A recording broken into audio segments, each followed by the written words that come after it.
જય શ્રી કૃષ્ણ. આજે આપણે ધોરણ 11 વાણિજ્ય વ્યવસ્થા પ્રકરણ 10 ની અંદર નવો એક મુદ્દો શીખીએ છીએ. જો કે ક્લાસરૂમની અંદર તમે શીખવી દીધો છે, એનું રિવિઝન કરું છું એમની સામે, અને ઘરે બેઠા છે અને આજે શીખવાનો છે. મુદ્દો છે આંતરરાષ્ટ્રીય વેપારની સમસ્યાઓ. તો આંતરરાષ્ટ્રીય વેપાર એટલે કે આપણે બીજા દેશ સાથે જ્યારે વેપાર કરવાનો છે ત્યારે કઈ કઈ સમસ્યાઓ નડે છે. તો એમાં પહેલી સમસ્યા આજે હું વિદ્યાર્થીની બહેનોને પૂછીશ અને સમજીશ અને સમજાવીશ. ઓકે કશિશ, બોલો, આપણી પહેલી સમસ્યા શું હતી? આંતરરાષ્ટ્રીય. કશિશ કેમ બોલી? સુહાની.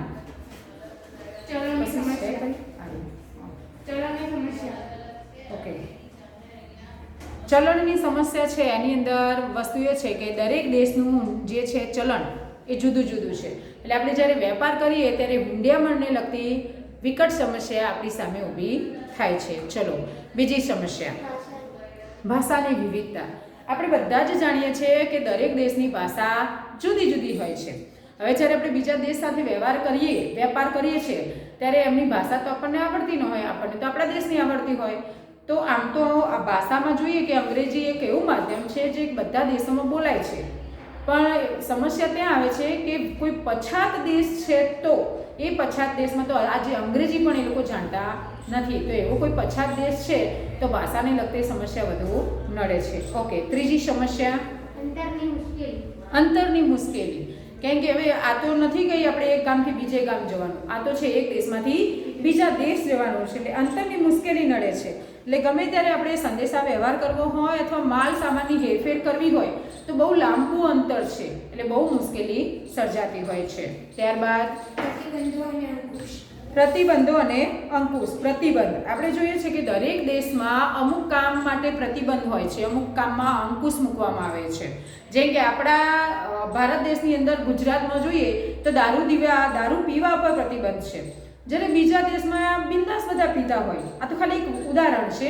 એવી જ રીતે વેપારને લગતા કાયદામાં પણ આપણે ત્યાં અમુક વસ્તુ નિષેધ હોય અને એમને ત્યાં એ ન પણ હોય. તો આવા દરેક દેશની અંદર પ્રતિબંધ, એમના કાયદા કંઈક જુદા જુદા હોય છે. તો એને લગતી આપણને માહિતી ન હોય તો આપણને વેપાર કરવામાં મુશ્કેલી પડતી હોય છે. ત્યારબાદ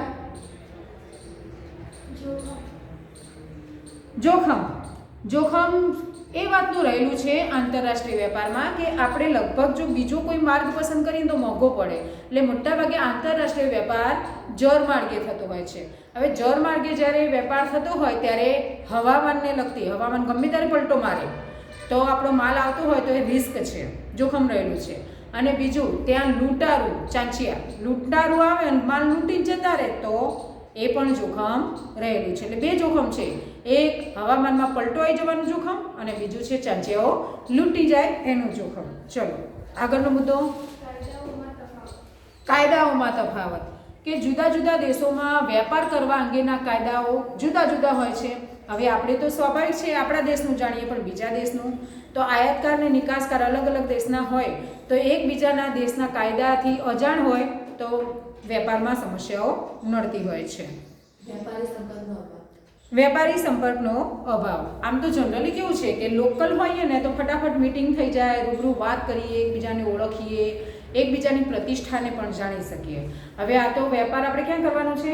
આંતરરાષ્ટ્રીય, મતલબ બીજા દેશમાં કરવાનો છે. એવા સમયે શું થશે કે બીજા દેશના વેપારી સાથે આપણે રૂબરૂ સંપર્ક બહુ ઓછો થતો હોય છે. મોટા ભાગે તો ફોનથી જ સંપર્ક થાય અથવા કદાચ ઇન્ટરનેટથી ફેસ ટુ ફેસ ક્યારેક સંપર્ક થતો હોય. પણ એવામાં આપણે એ સામેવાળી વ્યક્તિને પૂરી રીતે ઓળખી શકતા નથી. હવે જ્યારે જેની સાથે વેપાર કરીએ છીએ, પૈસાની લેનદેન થવાની છે, વિનિમય કરી રહ્યા છે, ત્યારે હવે આપણે સામેવાળાને પૂરી રીતે ન ઓળખતા હોય તો ક્યારેક છેતરાવાની સંભાવનાઓ રહેલી છે. કેમ કે બે વેપારીઓ વચ્ચે સંપર્ક ઓછા થતા હોય છે. ઓકે, આગળ તોલમાપની મુશ્કેલી. તોલમાપ આપણા દેશમાં જ મેં જોયું છે કે ઘણી જગ્યાએ તો અલગ અલગ તોલમાપ દેશની અંદર જો અલગ અલગ રીતે થતું હોય તો આપણે તો બીજા દેશ સાથે જ્યારે વ્યવહાર કરીએ છીએ ત્યારે આપણા દેશમાં જે રીતે તોલમાપ થતું હોય બીજા દેશમાં બીજી રીતે થતું હોય. હવે આપણો માલ આપણે ત્યાં મોકલવો હોય તો આપણા તોલમાપ પ્રમાણે મોકલવું કે એમના તોલમાપ પ્રમાણે મોકલવું, પહેલાં તો આ જાણી લેવું પડે. જો આ ન જાણતા હોઈએ તો અનેક મુશ્કેલી પેદા થતી હોય છે.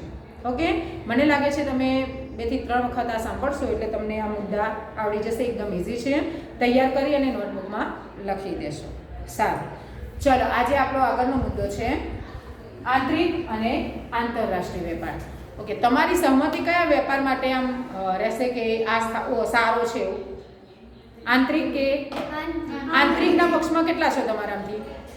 કેમ કે લગભગ સમસ્યાઓ ઓછી છે. ઓછું ખાવું, ઓછી ચિંતા, આંતરિક કરવો હોય વ્યાપાર જ. પેલું તો હવે આ મોટી ફાળ મારવા જઈએ ક્યાંક રિસ્કી, મોટી ફાળ રીતે રિસ્ક પણ આવી જતું હોય છે. સારું, પહેલાં તો બંનેનો અર્થ જોઈએ કે આંતરિક વેપાર કોને કહીશું અને આંતરરાષ્ટ્રીય વેપાર કોને કહીશું. આમ તો શીખેલા છીએ, કોઈ બોલી શકશો?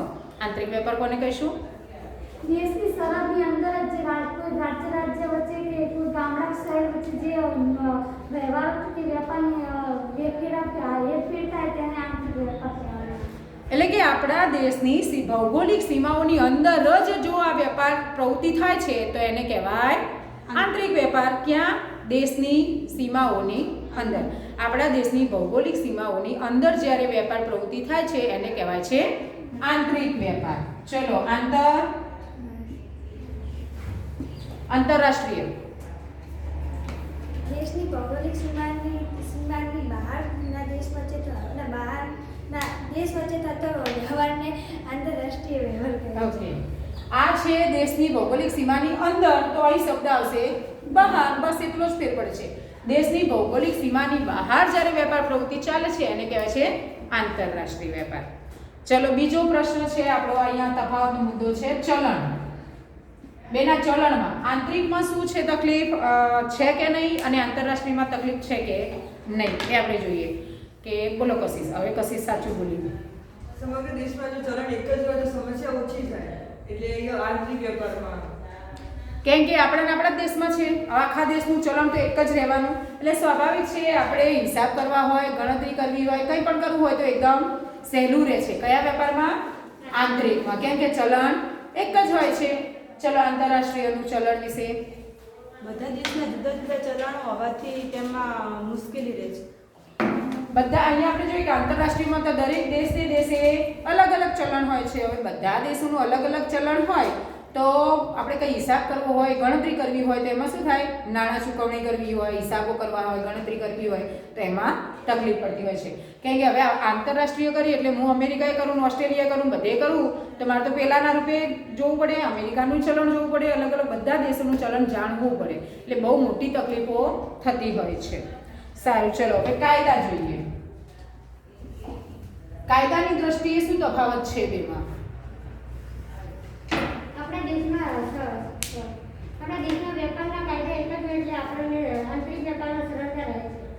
એટલે જે આંતરિક વેપાર છે ને એમાં એક જ દેશમાં વેપાર થાય, બરાબર? એટલે એમાં શું થાય કે આખા દેશની અંદર એક સરખા કાયદા લાગુ પડતા હોય છે, એટલે કાયદાને લગતી મુશ્કેલી અહીંયા નડતી નથી. આંતરરાષ્ટ્રીય છેલ્લે ગભરામણ આમ છે, મને લાગે સમજાય તો છે, ખાલી બોલવામાં એવું લાગે છે તને? એમાં શું બોલું? જુદા જુદા દેશોમાં કેવું હોય? કાયદા કેવા હોય? જુદા જુદા દેશ તો કાયદા જુદા જુદા, તો શું થાય? તકલીફ થાય, સમસ્યા સર્જાય. બસ આટલું જ બોલવાનું. બોલો.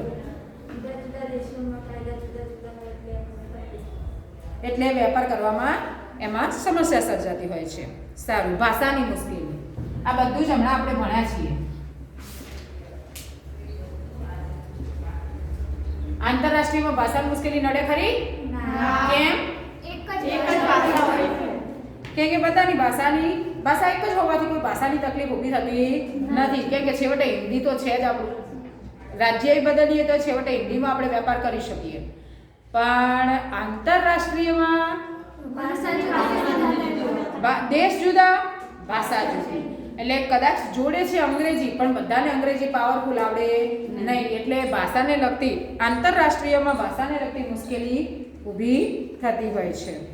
સરકારી નિયંત્રણ.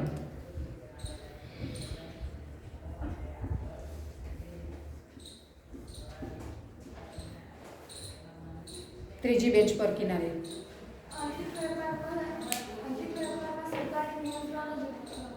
ઓછા હોય છે.